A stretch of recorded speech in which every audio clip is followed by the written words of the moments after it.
നിലവിളിക്കണം. കർത്താവിനെ വിളിച്ച് കരഞ്ഞ് പ്രാർത്ഥിക്കണം. ദൈവം ഏത് വ്യക്തിയെയും നയിക്കുമ്പോൾ ആ വ്യക്തിയിൽ 3 കാര്യങ്ങൾ ഉണ്ടാവുന്നത് വരെ ആ വ്യക്തിയിലെ പരീക്ഷണങ്ങൾ തുടർന്നുകൊണ്ടിരിക്കും. എന്തൊക്കെയാണ് ആ 3 കാര്യങ്ങൾ?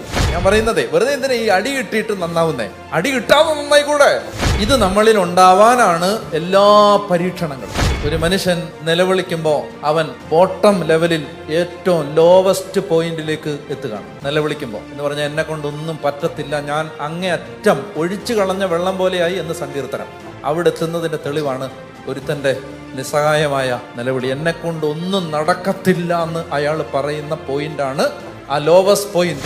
ജീവിതത്തിൽ ഏത് ദുശീലങ്ങളും മാറണമെങ്കിലും ഒരു പ്രാർത്ഥന ഇതാണ്: എന്നിൽ വസിക്കുന്ന പരിശുദ്ധാത്മാവേ, എൻ്റെ മുൻകോപത്തെ എടുത്ത് മാറ്റാൻ എന്നെ സഹായിക്കണം. നിന്റെ ശരീരത്തിൽ എൻ്റെ കുടുംബത്തിന് വേണ്ടതെല്ലാം ഉണ്ട്.